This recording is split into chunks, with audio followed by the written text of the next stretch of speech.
Playoff P, Pandemic P, PG 13%. These are some of the many nicknames used to describe the now 7-time All-Star Paul George. And many of these nicknames sprouted from his abysmal performance in the playoffs last season. He was just missing everything. He was god-awful. I believe he shot under 40% from the field and somewhere like in the low 30s from 3. That is the definition of a choke job, and I could see why many fans would call him those nicknames that were mentioned. However, I think we gotta stop. I think this season, Paul George has elevated his game to a new level. Yeah, it may not be as MVP level, but regardless, I think he's having a career year. So in today's video, I'm going to talk about how Paul George has elevated his game, how he has completely changed the way he plays, and more importantly, I want to see if Paul George can continue this level of play in the postseason. So without further ado, let's get into the video. Okay, before we move on, let's take a look at what he's doing this season, and then we'll start to narrow it down as the video goes on. So, first off, he's averaging about 24 points a game, 6 rebounds, 5 assists. He's shooting 48.3% from the field, 43.2% from 3, and 88.5% from the free throw line.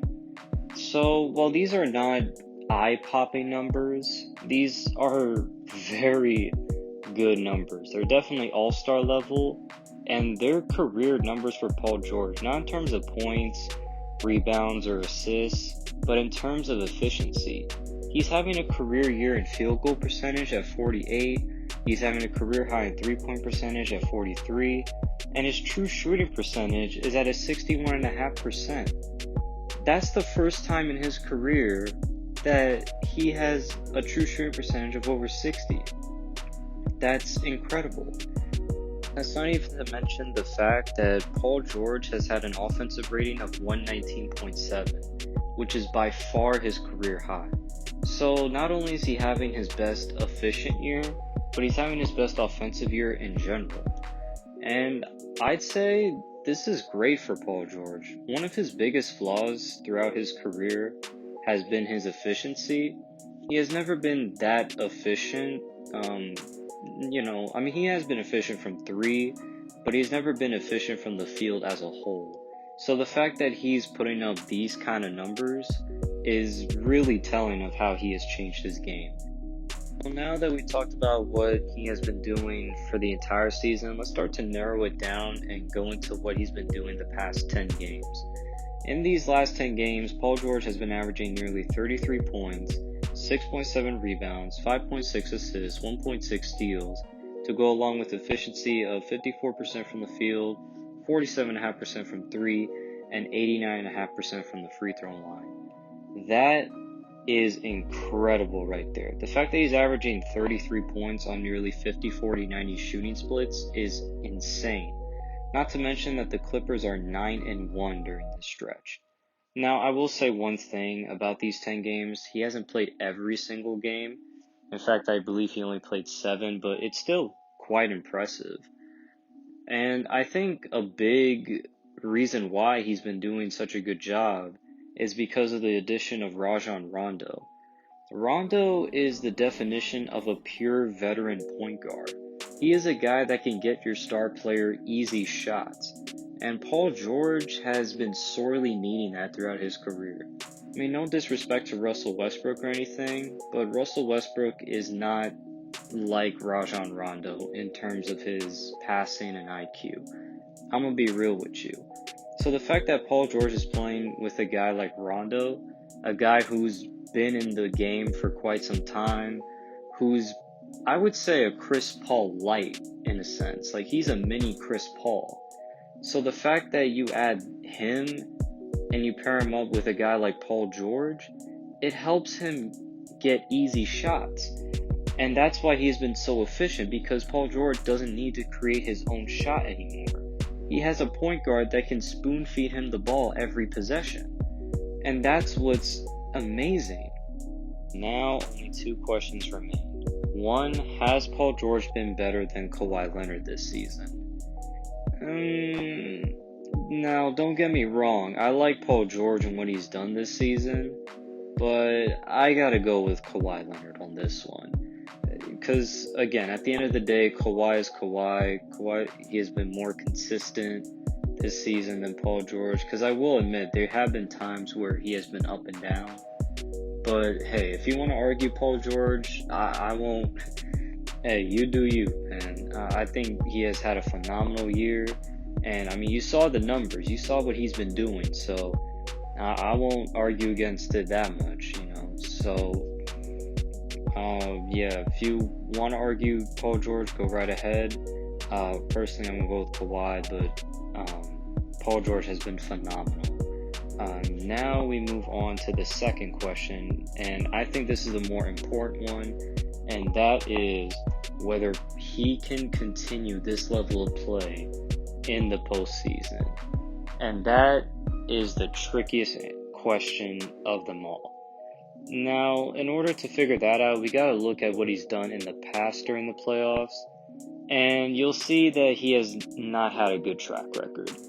Every single playoffs Paul George has been in, he has choked. He would score a lot of points, but the efficiency will be dog water.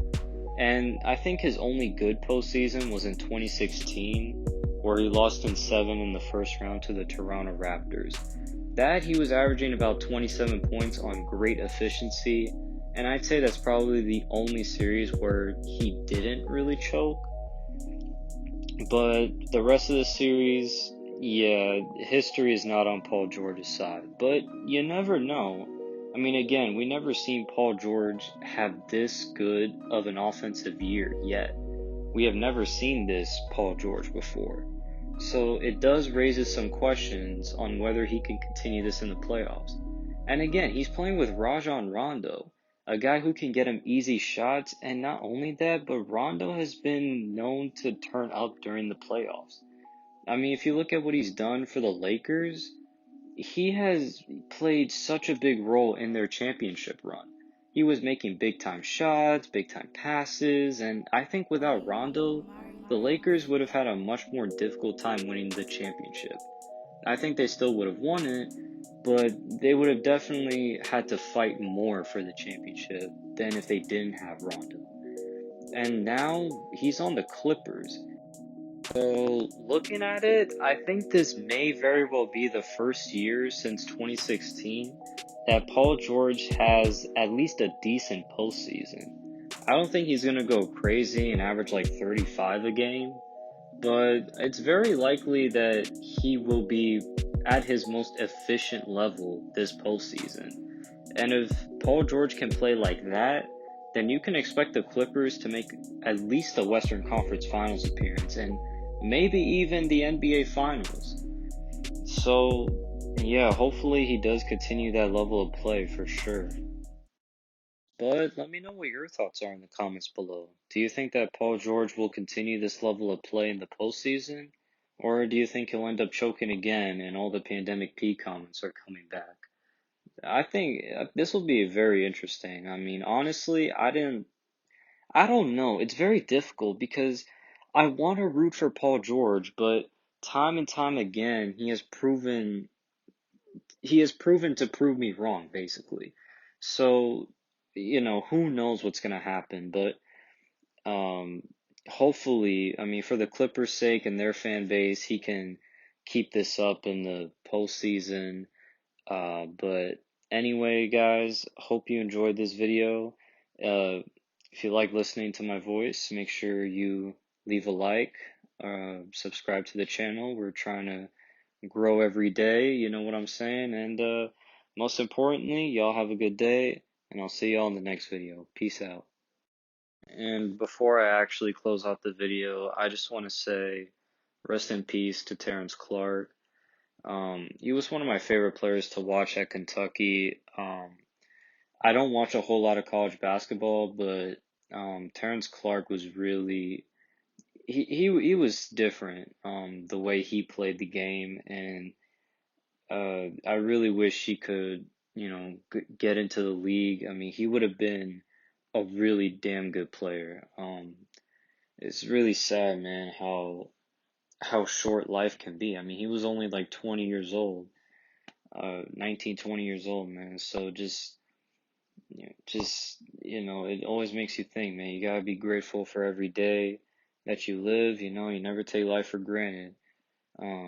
Yeah, rest in peace to him, and I give my deepest condolences to the Clark family. I hope they're doing well during this rough time.